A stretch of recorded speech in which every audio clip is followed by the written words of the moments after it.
Hello everybody, Tom here back at you with another video. The New York Times continues to smear Bernie with ridiculous smears that are easily, verifiably debunkable. Debunkable. And this one right here came out today. Did it come out today? Is today the 28th? Came out yesterday. And it's by this cockbag named Bret Stephens.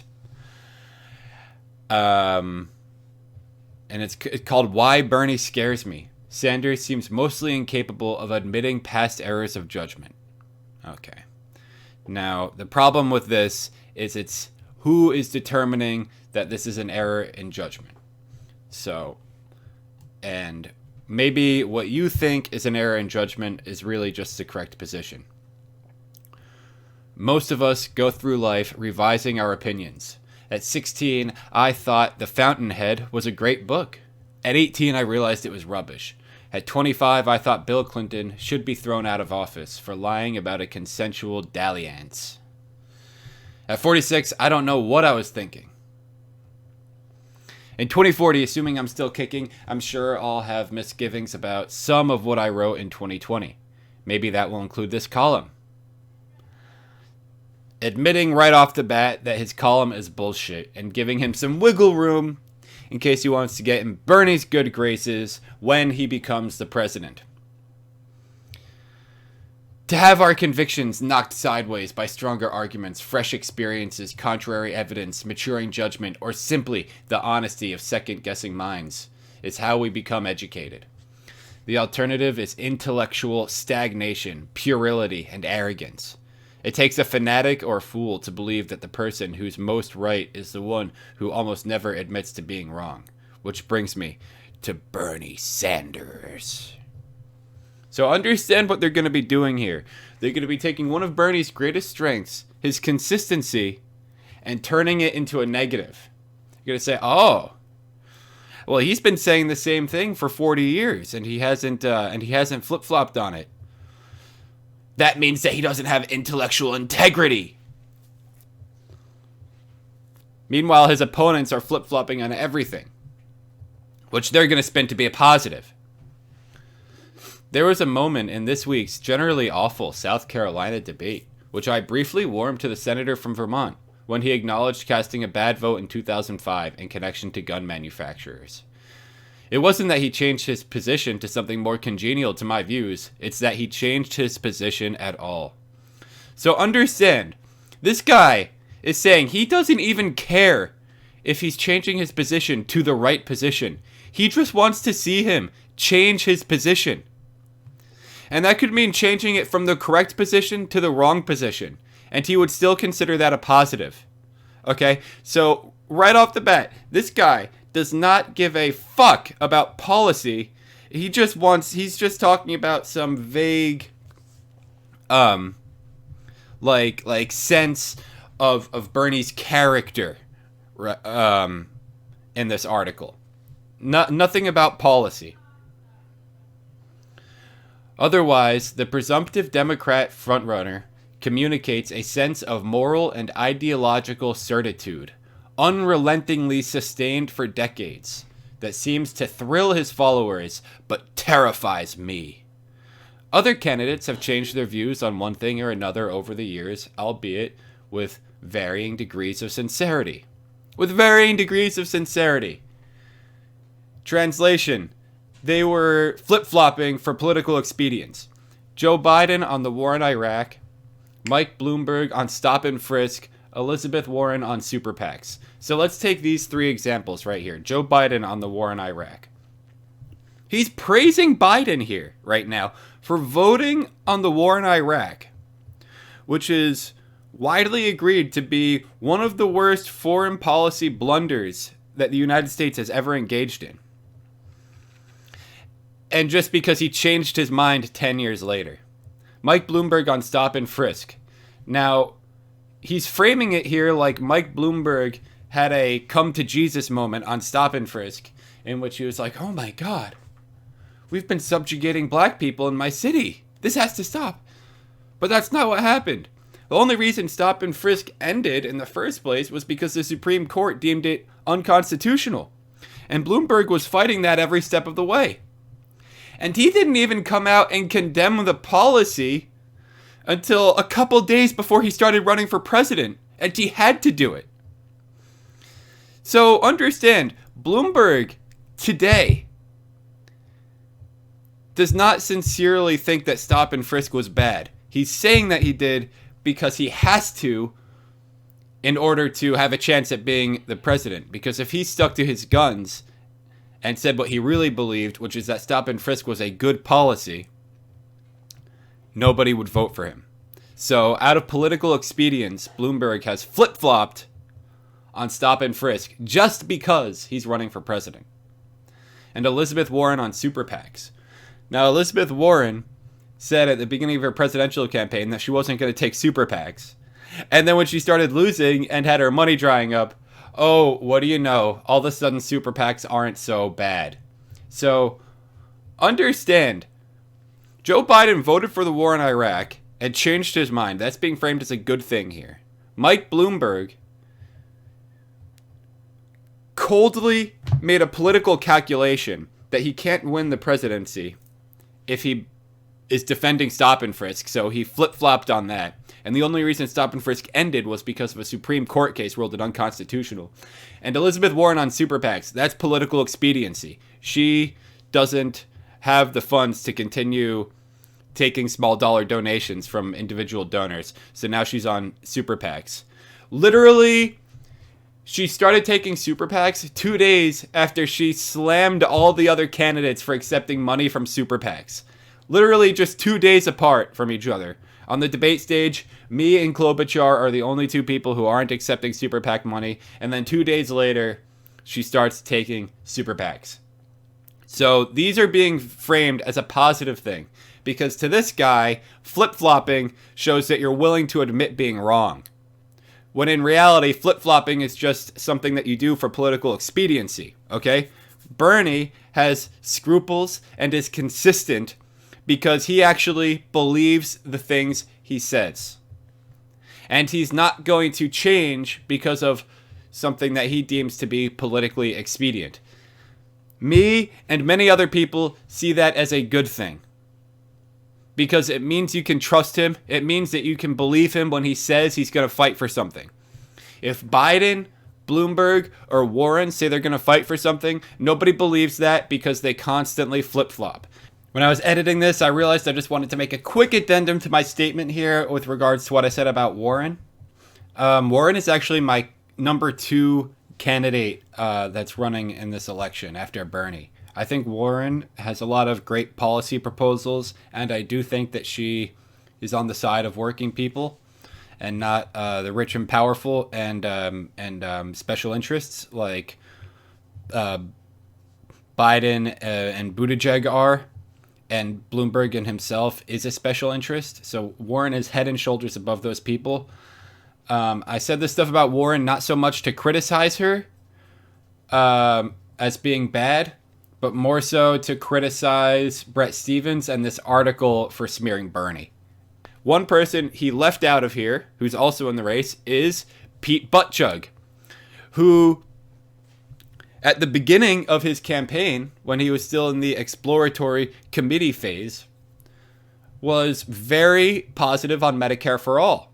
He said Medicare for All is the best way to get health insurance delivered to all people in America, a single-payer system. And he said even that it is a middle ground position between public funding of public institutions and private funding of private institutions. Single payer is public funding of private institutions. So 2 years ago, Buttigieg was going on all the interviews saying, "Oh yeah, I really like Medicare for All. It's a very great plan. It's the best way to get health insurance to all people." And now he's saying like Republican talking points. "Oh, Bernie wants to steal your insurance and then replace it with a government-run death panel."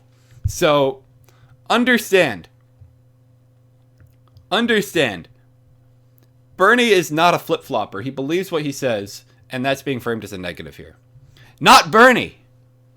The young man who joined the Young People's Socialist League as a student at the University of Chicago in the early 1960s on the orrery notion that capital should be in the hands of workers, not capitalists, is now the old man who rails compulsively against the billionaire class and wants to nationalize the health insurance industry.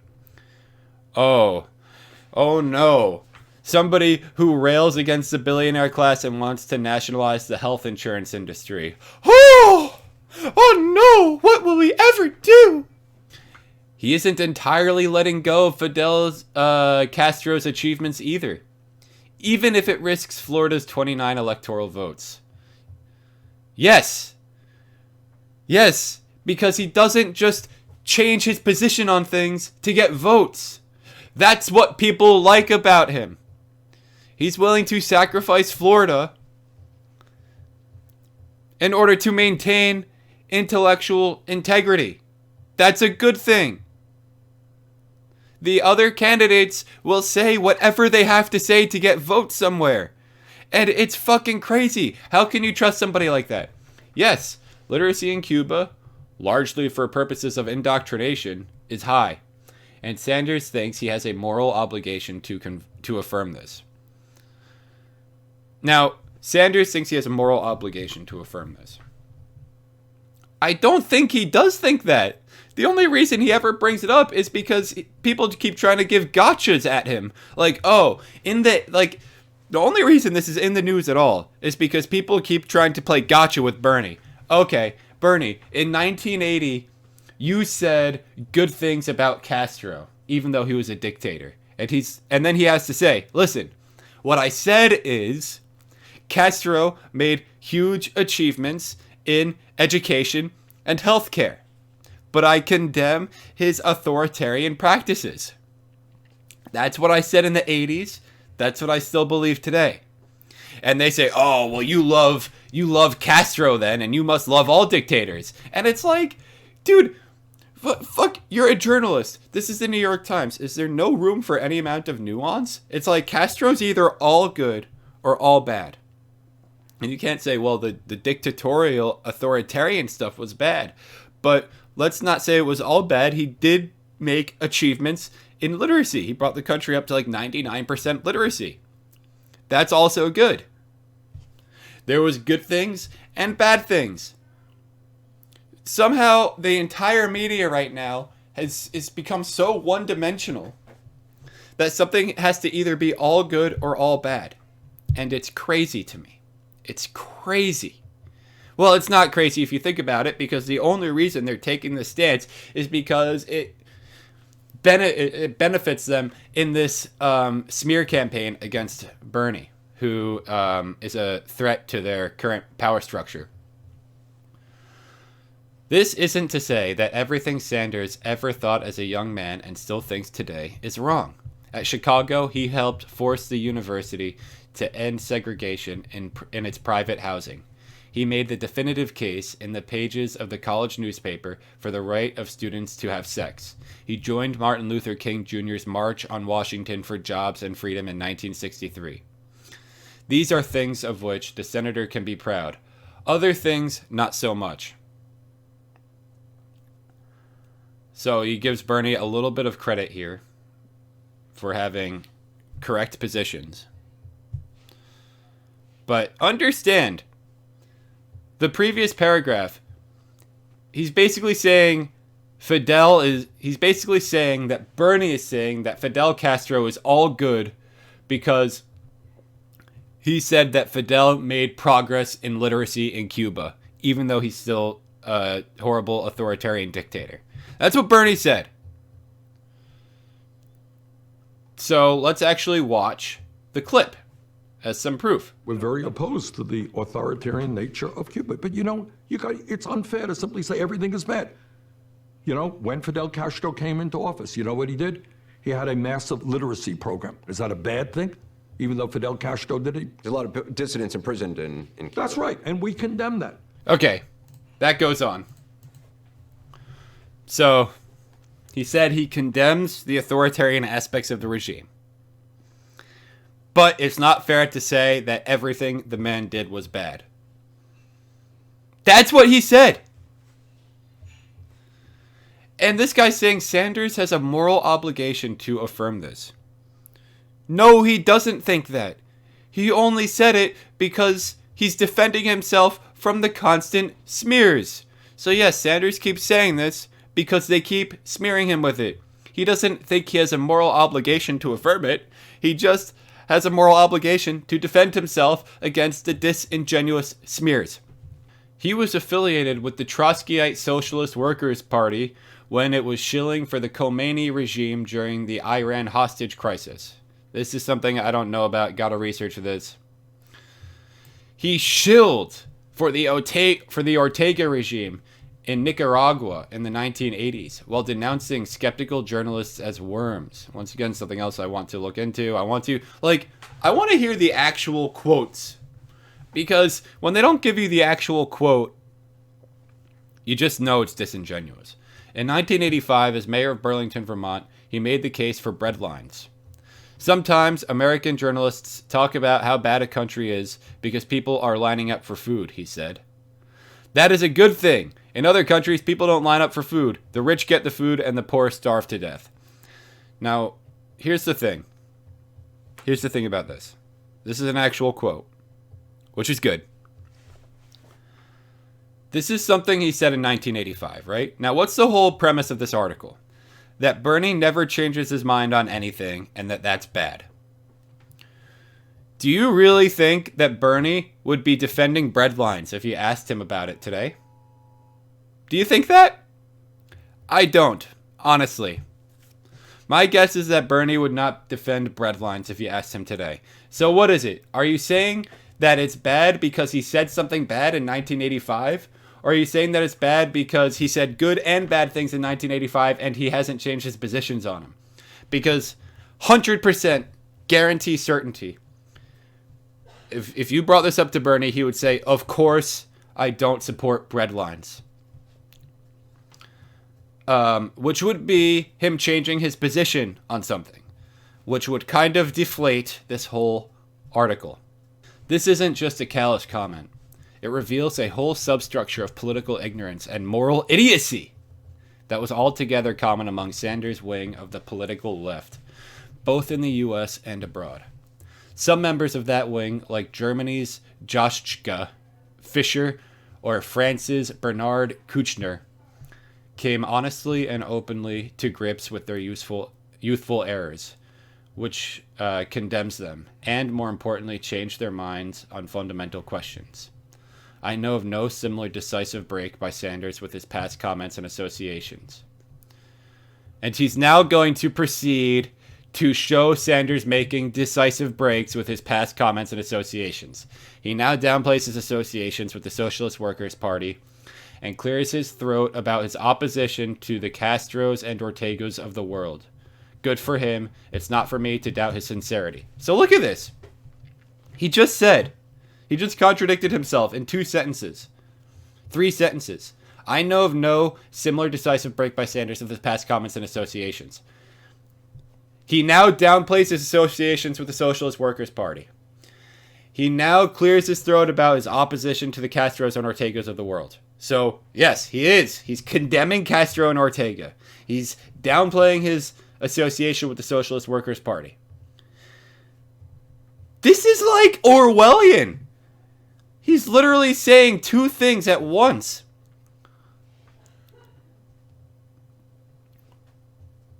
But I do doubt his seriousness. In America's 46-year Cold War with some of the vilest regimes in history, Sanders' main contribution was loudly to find fault with America while remaining remarkably mum about the sins of the other side when he wasn't finding occasions to praise them. The least he can do is acknowledge that he was wrong.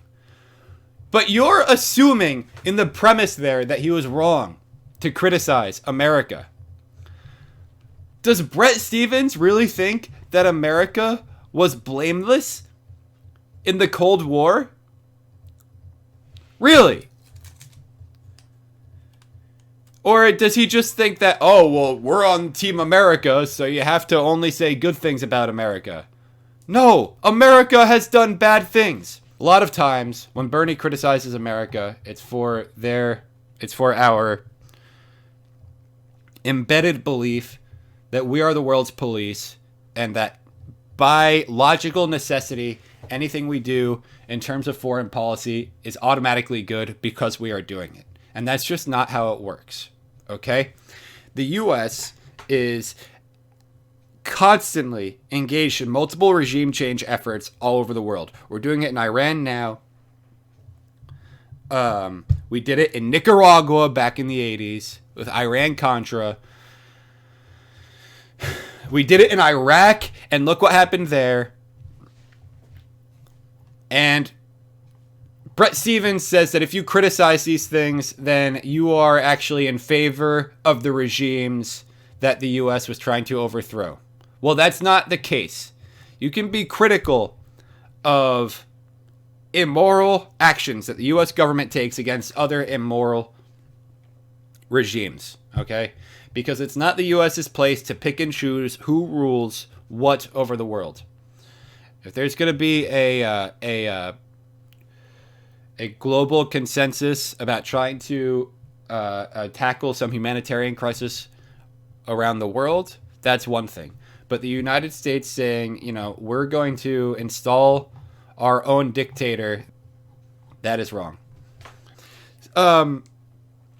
Ever since its inception, it was founded on the genocide and colonization of the native peoples. And then this country's massive wealth was built on the backs of slave labor, followed by decades of Jim Crow. I'm sure Bret Stephens thinks that there's some things that America can be criticized for.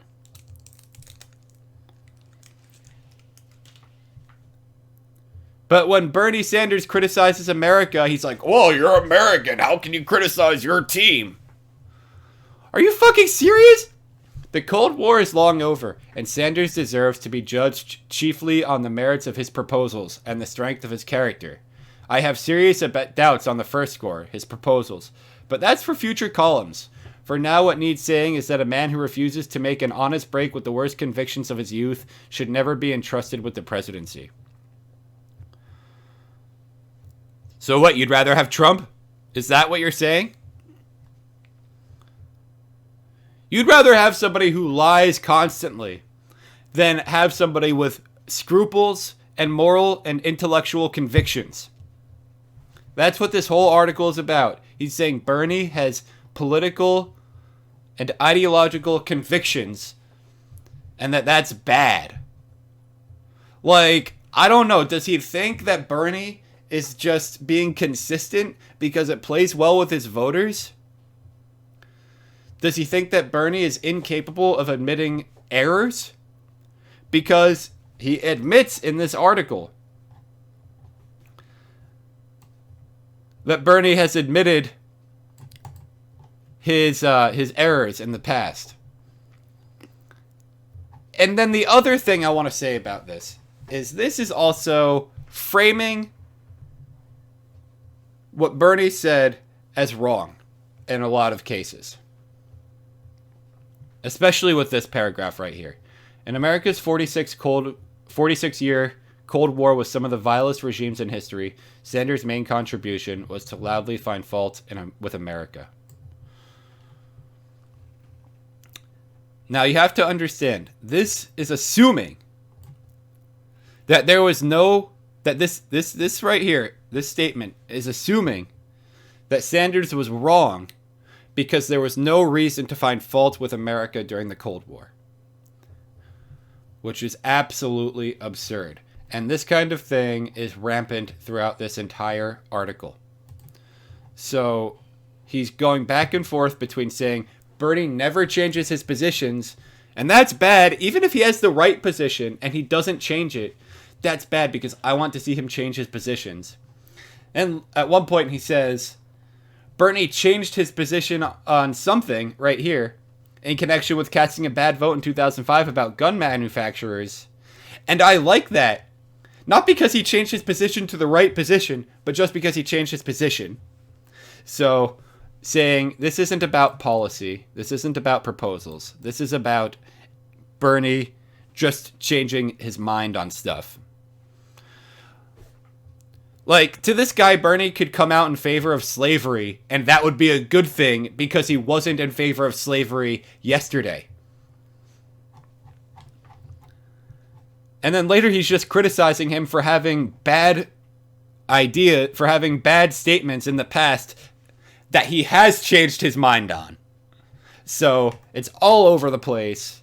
It makes no goddamn sense, and it is a smear. Okay, I think I've said everything I have to say about this subject. The smears continue. They are really, really beating the dead horse on this comment that Bernie made 40 years ago. 40 years ago. Think about that. Bernie saying that Castro made achievements in education 40 years ago has achieved non-stop press in the media for like 2 weeks now. They are grasping at straws, and they're going to continue to do it up until the point that he is the president. So keep fighting the good fight, guys. I'm Tom, and I'm out.